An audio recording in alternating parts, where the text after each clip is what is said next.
mbokk yi asalaamaaleykum ñu ngi nuyu mboolam yépp jotaay bi di jiital ci nuyoo bi normalement si membre gouvernement bi la waroon doore waaye maa ngi jiital ci nuyoo bi suñu naataango syndicaliste yi sànq maa ngi wax doyen que li mu def c'est du gâchis ndax doo former un produit syndical ba pare di ko exclure ci syndicalisme di nuyu les organisations patronales yi fi teew leen gërëm it ci seen patience ak surtout seen qualité contribution di nuyu sama membre gouvernement bi fi teew yépp l'ensemble des ministres yi fi teew ak ñi fi jotul teew di wax ni jotaay bi jotaay bu am solo la son excellence le président Bassirou Diomaye Faye bëggoon ko te mu nekk en droite ligne ci li mu def dès son installation defe naa parmi ñu njëkk a recevoir de manière séparée organisation patronale yi la ak organisation syndicale yi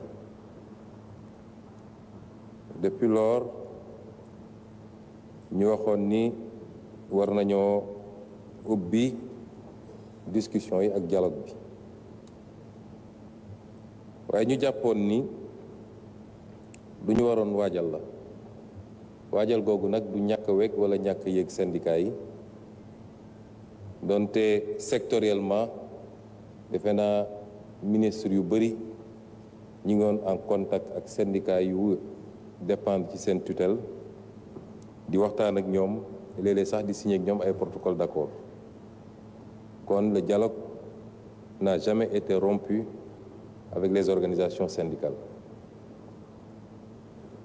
waaye dialogue bu gën a yaatu nga xam ne day dajale ñépp boobu lañ ñëwoon nañu xaar tuuti lañ doon xaar nag mooy comme discussion yi toujours dafay lalu ci lii laa bëgg ak lii laa mën diggante syndicat ak ses employeurs qu'ils soient du public ou du privé discussion bi fondamentalement day lalu ci kii laaj ni lii laa bëgg kële tontu ko ni lii laa mën ñu ne nag loolu ku ko war a def bu dee responsable nga da nga ko war a def ci kaw nga xayma li nga fi fekk ba xam lu mu doon natt sa doole ba xam nu mu toll waaye it xool lan mooy li nga am ci ay atu waaye lan mooy aussi li nga xam ne c'était faiblesse muy faiblesse conjoncturelle wala faiblesse boo xam ne lu war a gën a mën a yàgg la loolu taxoon ñu doon xaar waaye xaar gi du ragal syndicat yi du mañ a wax ak syndicat yi du xeeb syndicat yi du bërgalit nekku nekk na def lu ko neex liggéey boobu nag def nañ ko ci am goo xam ne guléet la ci Sénégal il nous fallait une situation de référence, nous l'avons maintenant. Cette situation de référence n'est pas la situation de référence du gouvernement du Sénégal. Elle n'est pas la situation de référence du président de la République. C'est la situation de référence des 18 millions de Sénégalais. Il faut que nous sachions ko parce que léeg-léeg bokk na ci problème yi ñu am mooy dafa mel ni dafa am benn distance entre ñi yor gouvernance bi ak le reste du peuple et quand on présente des situations day mel ni concerné wul lu dul ñi jiite nañu xool nu ñuy fu ñu jëm ak moom un pays ne se bâtit pas sur cette base situation de référence bi fi am ñun ñëpp dañoo war a njëkk a dëppoo ni lu garaaw la te comprendre gravité bi ñun ñëpp dañoo xam ni lu garaaw la parce que réew mu ñu ne borom egg na 100% daanaka ci réew moo xam ne réew mu ndóol la weer wu ne mu war a fay ci bor yooyu muy det intérieur bi muy det bi ci biti ñu ne la sa déficit mooy la nga war a mottalee tey ëpp na 10% ba ñu ngi naan mu ngi 11% ñi naan 14%. ku xam tuuti réew nu muy doxee war nga xam ni situation bu doy waar la loolu nag am na responsabilité donte mun nañu ne 90% wala 95% responsabilité bi ñi ñu dénkoon réew mi la ñu waroog dëgg nëbb askan wi li ñu waroon xam nëbb ko suñuy partenaires ñooñu ñooy les principaux responsables te it lañ ci war a def lépp dinañ ko def ndax ku ñu dénkit day am fu ñu toll ki la dénk ne la kaay ñu wàññi fi mu toll loolu mooy le sens de la responsabilité te loolu rek mooy tax keneen ku fi nekk doore ko ci man mi Ousmane Sonko lañ la dénk di nga xam lan nga ci moom ak loo ci moomut lan nga ci sañ ak loo ci sañut du loo xam ne c'est personnel wala c'est individuel man mii dinañ ma xayma càmbar ma ci liñ ma dénkoon keneen ak keneen ak keneen réew noonu lay doxee waaye au-delà de ñooñu bu dee 5% la sax wala 2% am na une part de responsabilité collective parce que it am na lu bari loo xam ne luñ doon wax la di ko génne di ko feeñal waaye kenn ku ne ci ñun wala lu bari ci ñun dañu jàppoon ni suñu yoon newu ci kon ñun ñëpp am nañ ci lenn ci responsabilité mais c'est pas le plus important le plus important mooy il nous faut un sursaut te sursaut boobu pour ñu def ko faw rek ñu jiital lan mooy njëriñu réew mi te ñu génn ci la logique des urgences léegi am na kenn defe naa c'est doyen Mody Guiro di rappeler li mu doon wax ci lors de la remise des cahiers de doléances sur les urgences waxoon naa ko sama discours de politique générale mënoo construire dara lu dëgër lu viable sous la pression et les urgences réew mu ñuy tabax dañ koy tabax ci planification à moyen ou long terme benn réew xëyul defaru ci ñetti fan wala ci benn juróomi at amul Sénégal waruñu nekk situation boo xam ne jàpp nañ ni lépp dafay sotti tey dañoo xeex nag xeex bu métti ba egsi fii ñi fi nekk lenn la ci travailleurs yi la notion de travailleur est beaucoup plus large que ñiy fayeeku salaire kese kuy xëy di daan dooleem rek travailleur la waaye dafa am ñoo xam ne pour ñu yegsi fii ñu yegsi tey fexe ba téyewaat suñu réew fexe ba càmbar mbir yi leeral ko waaye fexe à partir de ce moment teg ko nag ci yoon goo xam ne fa lay jógee baax ba faw te loolu pour ñu yegsi fi dafa am ñoo xam ne seen bakkan rot na ci am na ñoo xam ne seen liggéey yàqu na ci am na ñoo xam ne seen kër tas na ci am na ñoo xam ne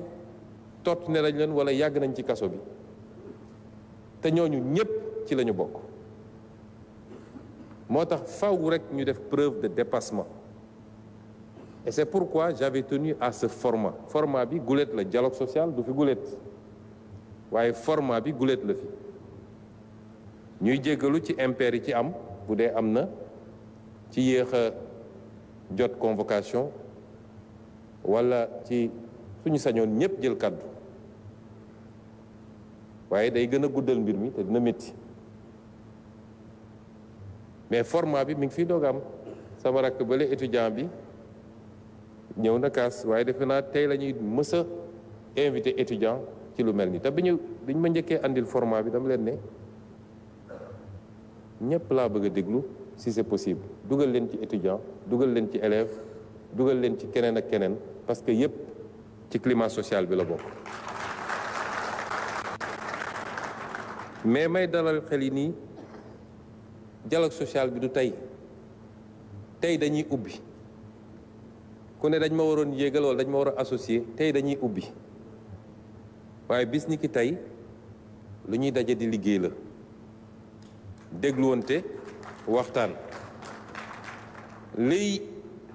yéene président de la république mooy waxtaan yi ñu def essayer ko def ci ñaari weer yi ba lépp lu ñuy tënk war a signer pacte de stabilité sociale bi ñu soxla ñu profitoo ci 1er mai bi pour signer ko moom mu nekk lu muy engagé wu moom ak les syndicalistes wala avec tous les acteurs. kon bu ñu jàpp ni tey waxtaan gi mënuñu fee tënk tous les problèmes régler ko signer ko dem mais point de départ la. ma bëggoon ñu defee ko nii parce que li gën a jafe mooy dañu nekk ci silo. c'est vrai am na centrale syndicale yi nga xam ne ñoom njaboote nañu syndicats yu bëri waaye moom aussi des syndicats sectoriels professionnels. ma ne woon dañ ko defee nii parce que buñ ko defee nii biñ fi toogee léegi kenn ku ne dégg na lan la keneen di réclamer te loolu lépp ñu war koo réclamer kenn ki muy l'État du Sénégal. bu doon dañoo donn état bi ci situation bu stable bu baax sax lii lépp kenn mënu koo satisfaire andoo waxuma laa nag nga jël état ci anam gi ñu ko fekk.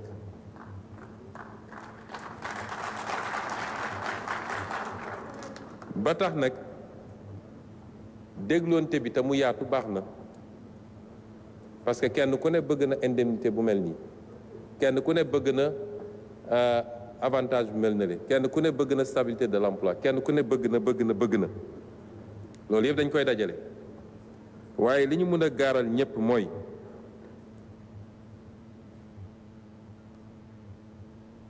waxtaan gi day lalu ci dëgg te kenn nag warul ragal dëgg. Personne ne doit avoir peur de la vérité. Normalement, c'est l'État qui aurait dû avoir peur de la vérité. C'est l'État qui devait faire de la manipulation. C'est l'État qui devait se cacher derrière son petit doigt, comme on dit.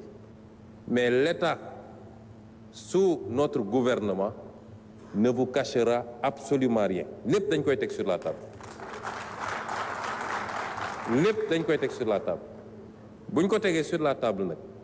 ci base boobu nañu waxtaan ndax yéene moom ku réew jaral lim la jaral ba ñu dénk la ko sa sañoon kuy yeewoo ci réew moomu rek aajoom yëpp faju loolu moom mooy suñu yéene ñun suñu sañoon kuy yeewu ci réew mi rek sa aajo faju ku doon fayeeku juróom na nga fayeeku téeméer wala lu ko ëpp man de loolu moo ne sama xol bi yéene naa ko kenn ku ne te dañ ciy liggéey nag lu ñuy liggéey la jour après jour semaine après semaine mois après mois waaye du loo xam ne lépp nga ko sottil tey tout de suite et maintenant loolu état bi mënu ko ba tax lañ ci mën ministre fonction publique wax na ko léegi injustice man li ma dugaloon ci syndicalisme injustice la bañ ko li ma dugal ci politique injustice la kenn mënul accepter injustice moo tax justice sociale suñu préoccupation la ci revendication yi ñuy wax am na yoo xam ne dara mënul justifier ñu war cee bañ a def ay jéego dans le court terme pour ne pas dire dans l'immédiat am na yoo xam ne ce sera dans le moyen terme mais lépp dañ koy delloo ci dialogue bi li tax boobu ba léegi yenn yi ñu ne woon nañu tey parce que nañu reconnaître ni suñu système surtout dans la fonction publique depuis 20 ans dañ koo déstructuré complètement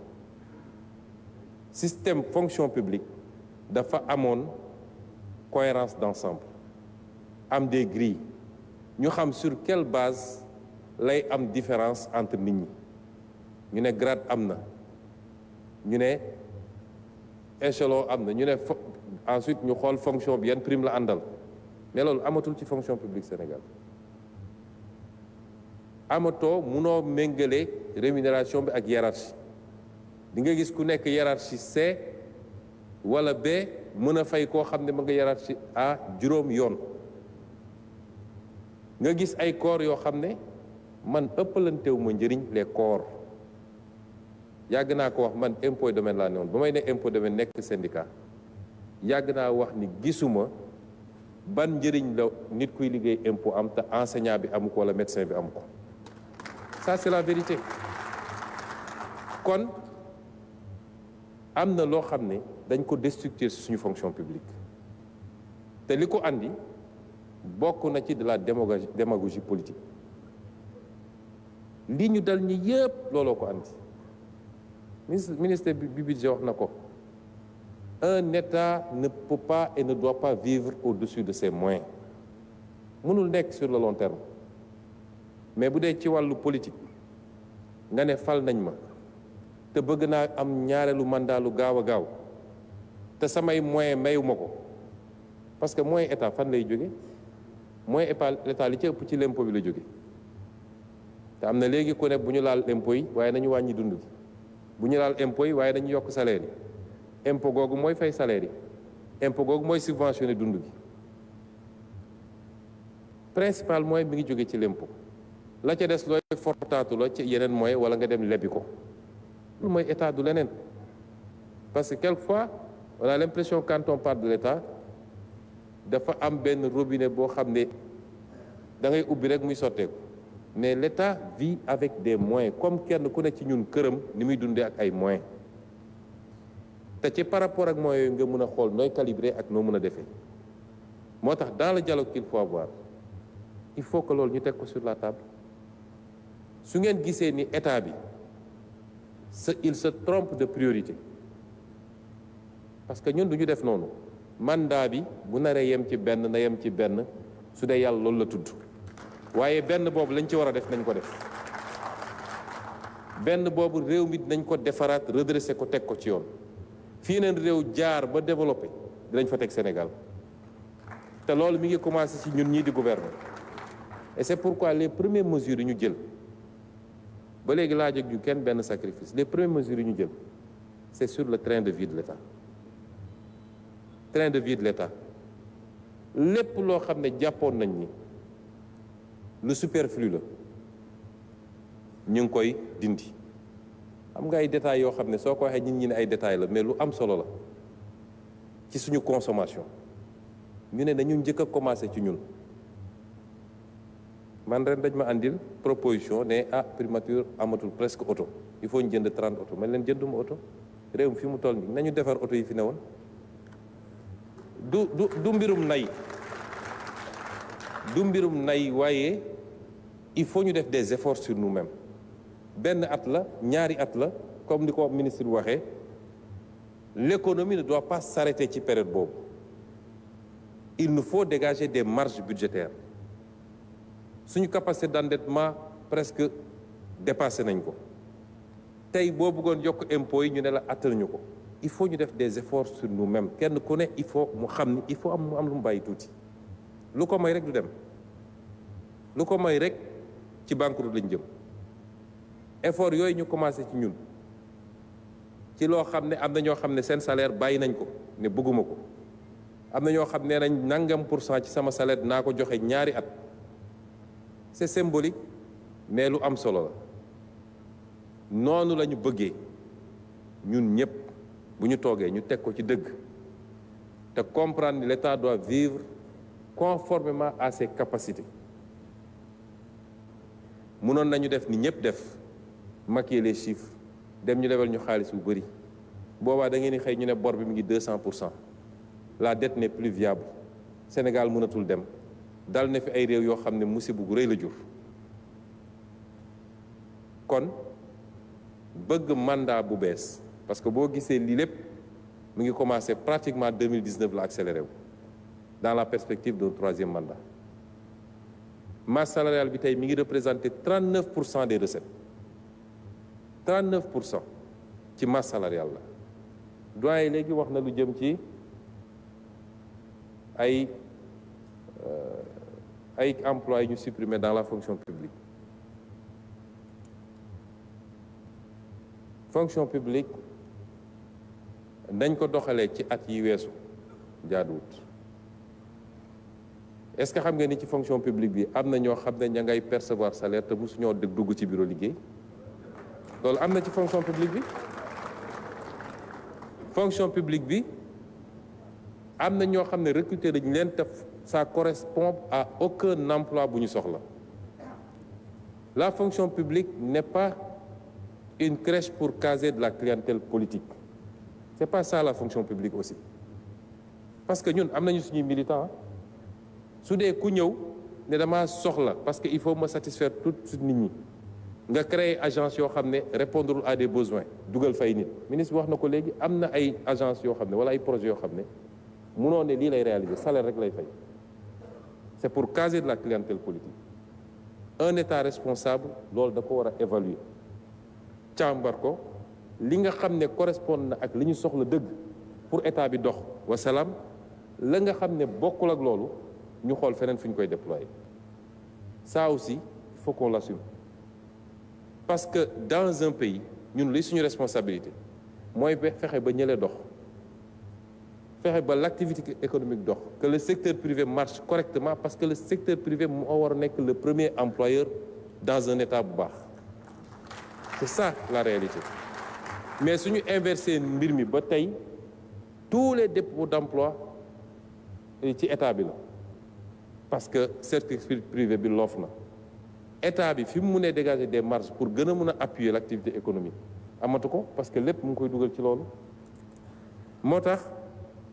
ce dont il est question mooy ñu toog waxtaan ci suñu modèle bi ñu amoon am na lu ci baax waaye bëri na lu ci baaxul su baaxoon du ñu nekk ci situation bii ñu nekk tey. Yàlla dafa bëgg réew mi parce que imaginez si ce système devait continuer s'il n'y avait pas eu cette alternance mais alternance dafa am lu war a le combat commencé wul jeexul parce que la commencé mooy tey lii ñu yàlla may ba ñu am un leadership boo xam ne amul kenn kuy laam-laame ni jub na te bëgg na réew mi te am na gis-gis mais hérité na d'un pays dans une situation il faut qu'on s'entende sur un consensus parce qu'aucun pays n'a décollé sans consensus fort ñaar moo mun a am boo seetee les pays qui ont décollé ces dernières années c'est des pays où les libertés ont été réduites du ma tudd pays waaye dem leen ci pays asiatique dem leen ci pays arabes yi wala feneen ak feneen c'est des pays yoo xam ne les libertés ont été réduites pour ne pas dire complètement annulées liberté politique liberté d'association liberté syndicale ce qui a laissé une marge pour que nit ñi mën a dérouler ñun on est une démocratie et c'est tant mieux il y a des libertés et des droits qui sont consacrés et c'est tant mieux mais plus il y a de liberté et plus il y a de droits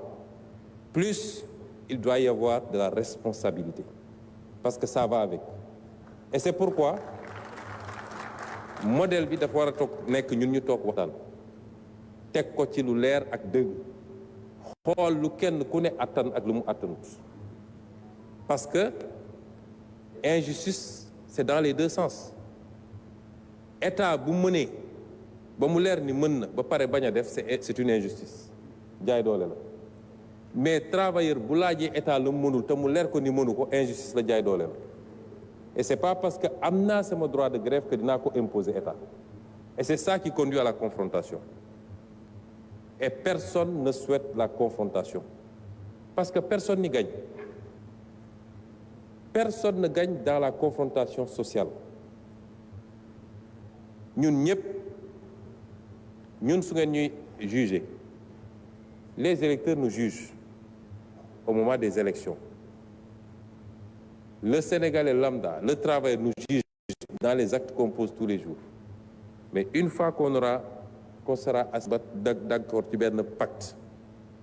ñu ne leen lii ak lii ak lii ak lii la ñuy def ci diir bi ak ci diir bi ak ci te lii mooy jeexital bi ci réew mi ci loolu ngeen ñuy juger yéen mais en contrepartie on vous dit qu'on a besoin de stabilité pour le faire sànq monsieur Beydi Agne dafa utiliser benn expression nee na sortir de la zone de turbulence ah naka la ñuy génne ci zone de turbulence bu dee pilote beeg passager yeeg ñëpp a ngi xeex ku nekk di dóor kuñ per morom du ngeen génn ci zone de turbulence il faut au moins ñu am ce minimum là pour mun a génn ci zone de turbulence bi et ce qui fait que réew mu nekk dafay réew yu développé yëpp yi avancé yëpp dañoo construire leur modèle ñun dañoo am des acquis yu fi nekk ba pare yoo xam ne kenn ci ñun mënu cee mais nu ñuy def ba construire un modèle sur la base de ces acquis-là c'est ça l'objectif du dialogue auquel nous vous avons convié ñu def ko teg ko ci dëgg patriotisme teg ko ci transparence teg ko ci altruisme c'est ça le sens du dialogue auquel nous vous avons convié durant cette période tey à partir de demain en tout cas les jours à venir il y aura des rencontres sectorielles il y aura des discussions am na préoccupations yoo xam ne man maa ne woon dañ xaar et moi je ne pense pas que dans ce que vous avez signé avec le général du gouvernement qu'il y a eu une bonne pour prendre le décret léegi rek maa ngi doon liraat le document mais jamais il n'a été question d'une date précise pour adopter le décret à l'Assemblée nationale du moins en Conseil des ministres man maa ne woon nañu xaar ba ñu am d'abord la situation de référence benn ñaareel bi ñu am ndaje bi parce que l'autre problème qu'il y a te moo ñu conduire ci lii mooy l'escalade fii tous les syndicats ñëw nañu wax seen plateforme revendicative wala accord yu ñu signé woon te defuñu ko dès que tu accordes à un tous les autres te disent defal ma ko parce que defal nga ñële et c'est ça qui amène à l'escalade moo tax ma bëggoon ñu am le tableau global et je sais que ay patriotes ñoo fi toog ñu ma gën a nekk patriote ça je le sais ba tax li nga xam ne lu ñu mun a régler rapidement yooyu avec le ministre de la fonction publique on a décidé liñ ci war a jël ci ay actes nañ ko jël à partir de maintenant mais day dugg ci cadre dialogue bi day dugg ci cadre dialogue bi nga xam ne ubbi nañ ko muy ci enseignement supérieur ci santé ci éducation nationale am na yoo xam ne lu mun a avancer la rapidement ba ci yeneen travailleurs yi nga xam ne wax nañu fii la ca des nag ñu inscrire ko kenn ku nekk ci yéen teg mbirum grève la rue wala yu mel noonu ñu teg ko un temps te jublu ci liggéey bi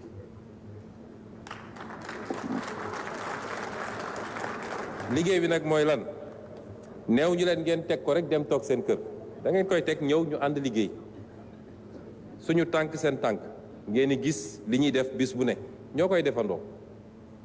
ci diggante boobu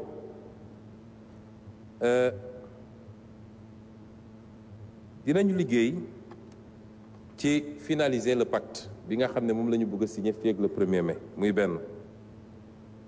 li nga xam ne ay mesures yu état bi commencé woon jël la léegi am na ko wax ci waxu dund bi mais l'état a fait des efforts énormes ci dund bi taxes yi mu doon jël yépp mu renoncé ko ci produit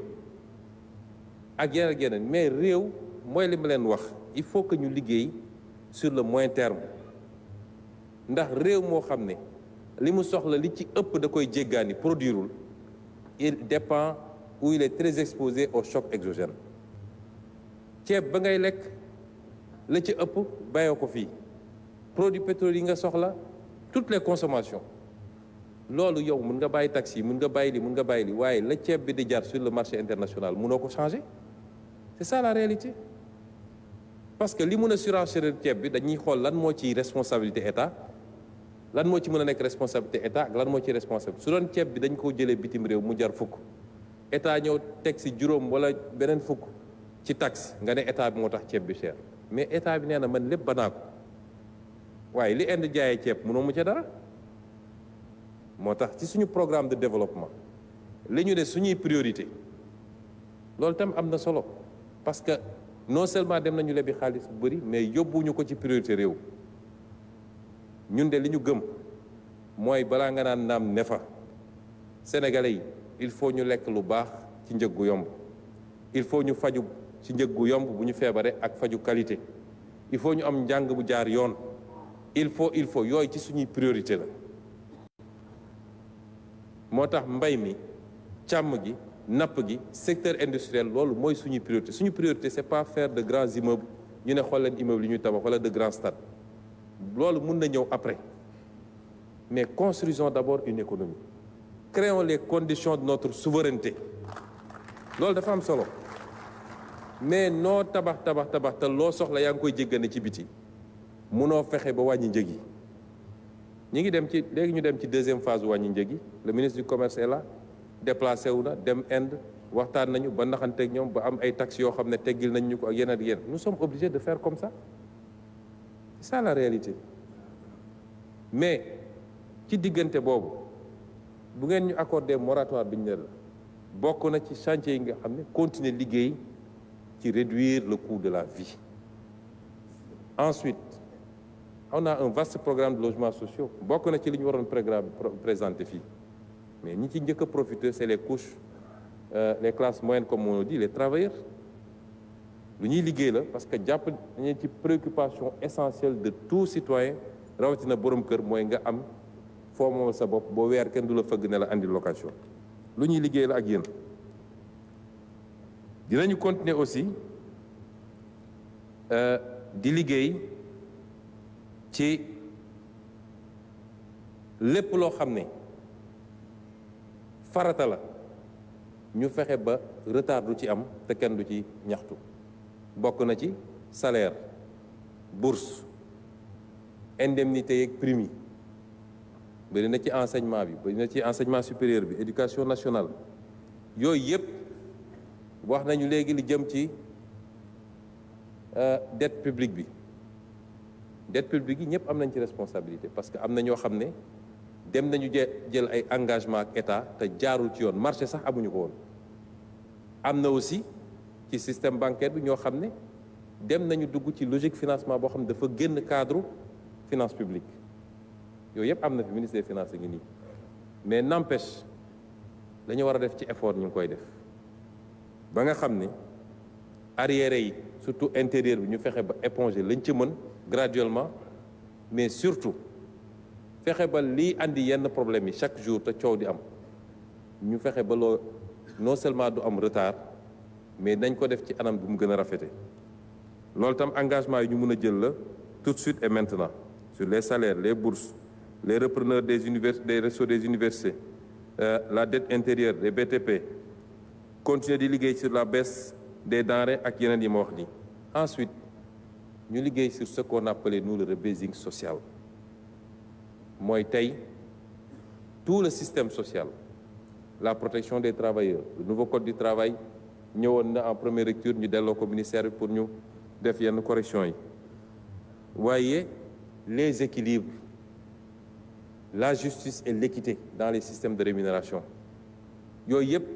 on va y travailler ensemble en toute transparence parce que am na loo xam ne li koy andi mooy toog les enseignants supérieurs dañ koy wax yenn saa yi keneen da koy wax yow mun nga nekk classe exceptionnelle wala hors hiérarchie wala leneen nga gis koo xam ne peut-être c'est dans le temps sax qu'il a été recruté avec un baccalauréat mais li may fayee ko yow fayee ko tiers bi il faut qu'on travaille à ce rebasing ba nga xam ne nañu delloo si suñu fonction publique fu mu newoon ñu mun a tracer ba xam ni ku jóge fii dem fii am na lu méngool ku jóge fii dem fii am na lu méngool loolu tam ci suñu offre la ci li ñu war a liggéey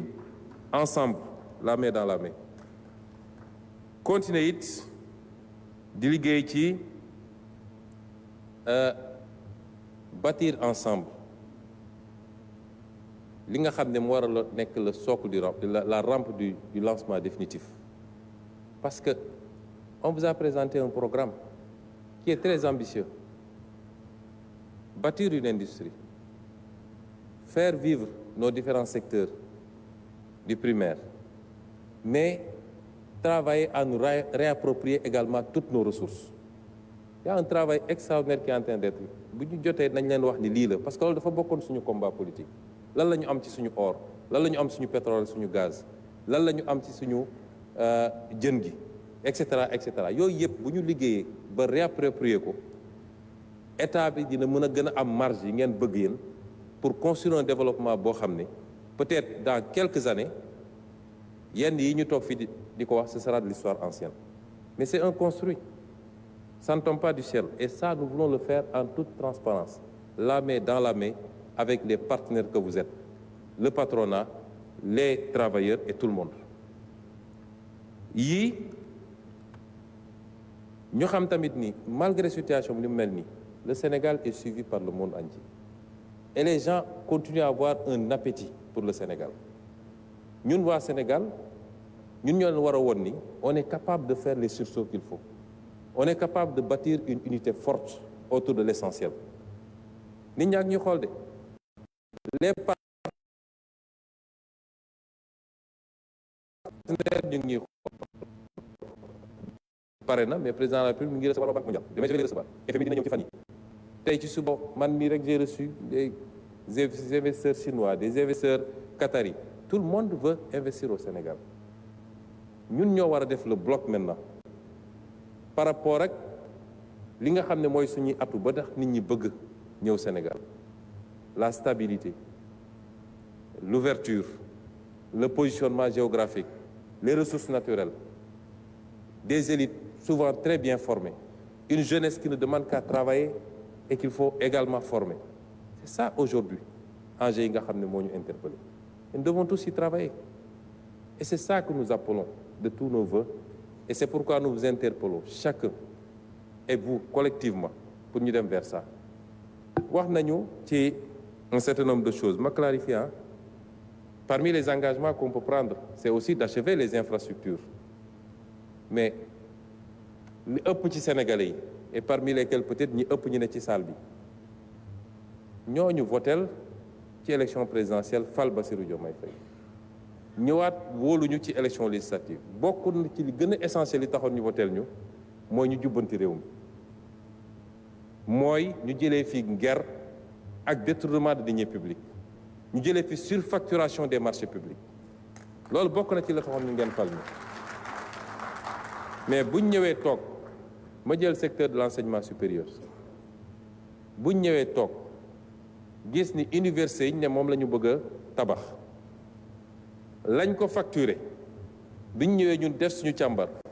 gis ne li ñu facturé benn université mënoon na tabax beneen université lan la ñu war a def parce que c'est urgent les étudiants réclament la finition des travaux nañu bàyyi mu dem wala dañu war a arrêter mbir mi xoolaat ko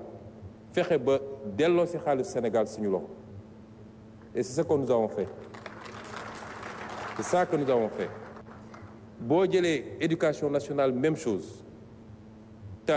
partenaires yi nga xam ne ñoom lañu joxoon marché d'accord nañu renégocier ba yoo xam ne di nga gis lan la Sénégal naroon ñàkk ci loolu ngeen ñu dénkoon ñun loolu ngeen ñu fale woon boo jëlee la santé c'est la même chose avec les hôpitaux tous les hôpitaux pratiquement à l'exception de benn yi ñu war a tabax c'était largement surfacturé est-ce que ñun dañu waroon bàyyi loolu dem 10 mois nga def ci càmbar def ci audit finance publique def ci audit des marchés publics def ci audit les contrats de concession les grands chantiers les hydrocarbures les mines 10 mois c'est rien pour faire ça mais on veut faire croire à tous les Sénégalais que non ñoo leen waxoon il faut que lépp sotti tey ñu ngi ci yoon te li ngeen ñu dénkoon ci loolu la ñu nekk réew mi ñu ngi koy jubbantiwaat di ko teg ci yoon ndànk-ndànk les retombées de tout ça di ngeen ci teg seen bët incha allah mais nit du ji tey mu màgg tey mu witti tey consommer tey wala jaay tey loolu amul fenn kon lañ leen demander di leen ko demander encore une fois et je parle d'abord aux centrales syndicales je parle également aux syndicats professionnels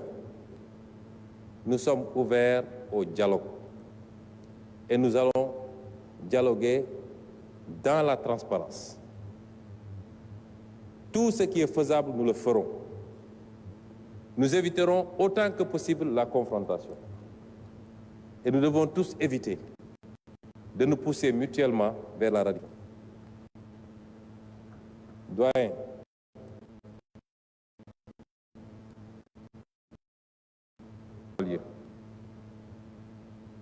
waaye du kër gi lakk koñ bi lakk yow munoo gérer donc sa kër la situation dépassé na loolu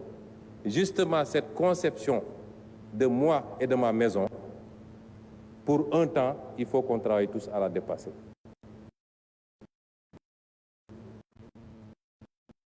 et maa ngi daaneel ci gërëm ñëpp di wax ni travailleur bu nekk am na droit vivre dans la décence am na droit vivre dans les meilleures conditions lu bëri li yàqu fii ci ay décennies lañ ko yàq buñ ko bëggee réparer nag nañ jël le temps defar les fondamentaux taxawal ay fondations yu dëgër la ca des dina gaaw dina yomb ñu ngi leen di gërëm di leen sant asalaamaaleykum